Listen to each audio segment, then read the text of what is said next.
नमस्कार, कशा आहेत तुम्ही सगळे? तर आज आमचा प्लॅन आहे शॉपिंगला जायचा. थोडी शॉपिंग करायची आहे, त्यामुळे मी तयार झालेली आहे. आणि चला बघूया पिहू आणि तिचे पप्पा तयार झालेत का. तू झाली का तयार? झाला तुझा मेकअप? हो. मेकअप केला तू?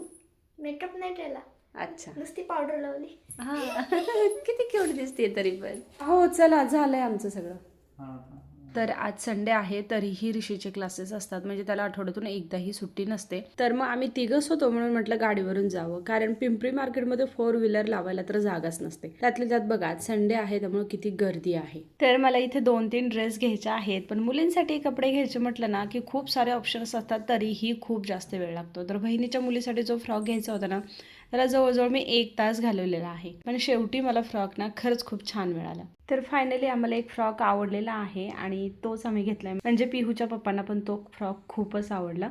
आता या दुकानात मुलींचे कपडे खरंच खूप सुंदर होते, पण जे मला अजून 2 ड्रेस घ्यायचे होते ना, म्हणजे भावाच्या मुलांसाठी, ते ड्रेस काही इथे मिळाणार. तर म्हणून म्हटलं दुसऱ्या दुकानात बघावं, पण त्याच्या अगोदर 12-1 वाजलेले होते, खूपच गरम होत होतं. त्यामुळे म्हटलं इथे छान असा उसाचा रस प्यावा. तर उसाचा थंडगार रस पिलो आणि दुसऱ्या दुकानात गेलो. तर आलेली शॉपिंग मी दुसऱ्या दुकानात केली. तर बघा, शॉपिंगवरून आम्ही आत्ताच घरी आलेलो आहे. हे तर लगेच ऑफिसला गेले, पिहू पण अभ्यासाला बसलेली आहे. पण मी शॉपिंग काय केली ती तुम्हाला दाखवते. तर हे बघा, हा माझ्या बहिणीच्या मुलीसाठी फ्रॉक घेतलेला आहे. खूप छान फ्रॉक आहे, मला खूप आवडला. म्हणजे पिहूच्या पप्पांना पण खूप आवडला. ते मुलींसाठी कपडे घ्यायचे असले ना की खूप लक्ष देऊन पाहतात, त्यांची चॉईस करून ते घेतात. पण मुलींचे कपडे घ्यायला त्यांना खूप इंटरेस्ट असतो. तर हा आहे एकदम सुंदरसा फ्रॉक. आणि हे बघा, हे भावाच्या मुलासाठी 2 ड्रेस घेतलेले आहेत वेगवेगळे. आणि ही पण एक प्लाझो घेतलेली आहे पिहूसाठी, तिला खूप आवडले. तिला सॉफ्ट कपडे खूप आवडतात, त्यामुळं तिने स्वतः चॉईस करून ही प्लाझो घेतलेली आहे. मी चाललेले आहे किचनमध्ये आणि मला चॉकलेट पेस्ट्रीची ऑर्डर मिळालेली आहे. तर मी चॉकलेट स्पॉन्ज पण बनवून ठेवला होता, तर तोही दाखवते. तर हे बघा, किती सॉफ्ट आणि छान असा चॉकलेट स्पॉन्ज बनलेला आहे. तर पेस्ट्रीज बनवायला सुरुवात करायच्या अगोदर मी व्हिपिंग क्रीम फ्रीजमधून काढून ठेवलेली होती. व्हिपिंग क्रीम थोड्या वेळा अगोदरच काढून ठेवावी लागते. तर बघा, काल एक केक बनवला होता, त्याच्यानंतर ना क्रीम मी एकदम व्यवस्थित अशी टेप लावून पॅक करून ठेवते, म्हणजे क्रीम पण छान राहते. आणि आता मी इथे पेस्ट्रीज बनवायला सुरुवात केलेली आहे. तसं केक ना खूप पटकन बनतो, पण पेस्ट्री बनवायला खरंच थोडा जास्त वेळ लागतो, कारण पेस्ट्री सेम साईजमध्ये कट करायच्या असतात, परत त्याला व्यवस्थित पॅक करायचं असतं, छोटे छोटे बॉक्समध्ये भरून त्या व्यवस्थित अशा द्यायच्या असतात. चॉकलेट डच क्रीमच्या पेस्ट्रीज होत्या ना, त्यामुळे मी अगोदर बघा क्रीम व्हिप करून घेतली आणि त्यामध्ये भरपूर अशी मेल्टेड चॉकलेट टाकलेली आहे. आता इथे असा केक बनवून घ्यायचा, आयसिंग करून फ्रीजमध्ये ठेवायचा आणि लास्टला बघा आता मी पेस्ट्रीज कट करत आहे.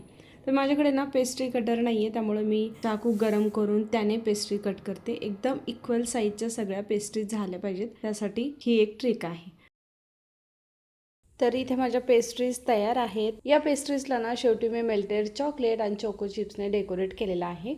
आणि ह्या पेस्ट्री आपल्या पॅक करण्यासाठी तयार आहे. तर 2-3 क्लायंट आहेत, कोणी 2 पेस्ट्रीज घेऊन जाणार आहे, कोणी 3 पेस्ट्रीज घेऊन जाणार आहेत, त्यामुळे मी आता इथे पॅकिंग पण करून ठेवत आहे. तर फ्रेंड्स, संध्याकाळच्या जवळ 4 वाजलेले आहेत आणि आपल्या पेस्ट्रीज वगैरे पॅक करून झालेल्या आहेत. तर केकचं ऑर्डर घ्यायला ना थोडंसं बरं वाटतं पेस्ट्रीपेक्षा. पेस्ट्री कसं कट करा, ती एक एक व्यवस्थित पॅक करा, 1 किंवा 2, मग त्यात काम आहे ना जरा जास्तच वाढतं. पण तरीही आपलं काम झालेलं आहे.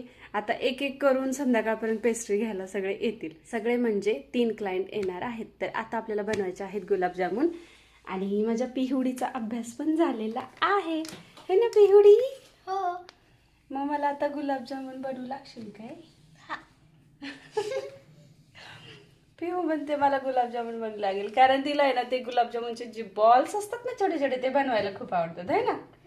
तर हे बघा, रेडीमेड पॅकेटचेच मी आत्ता गुलाबजामुन बनवणार आहे, कारण खव्याचे गुलाबजामुन बनवायला थोडासा जास्त वेळ लागतो आणि आज माझ्याकडे इतका जास्त वेळ नाही आहे, त्यामुळे म्हटलं फटाफट रेडीमेड पॅकेटचेच बनवावे. तर चला.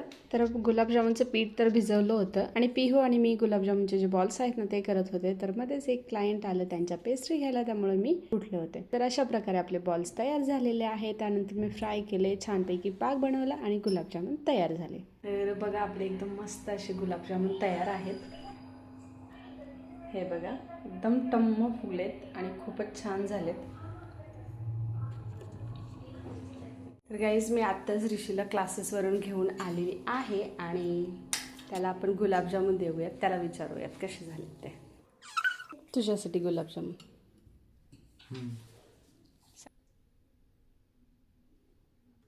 खूप छान झालेत.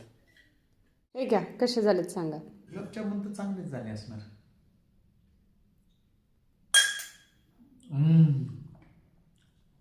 खूप झालं.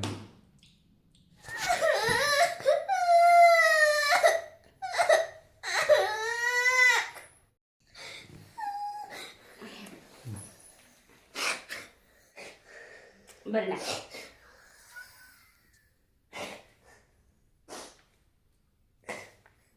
तर इथं ना आमची पिहू रुसली आहे कारण तिला जायचं आहे गावाला आणि आमचं उद्या गावाला जायचं ठरलं होतं पण ते कॅन्सल झालेलं आहे. त्यामुळे ती चांगली प्रचंड रडती आणि माझ्यावर राखवली. तर बस आजच्या ब्लॉगमध्ये एवढंच. आवडलं असेल तर लाईक सबस्क्राईब आणि शेअर नक्की करा. Thank you so much for watching my video.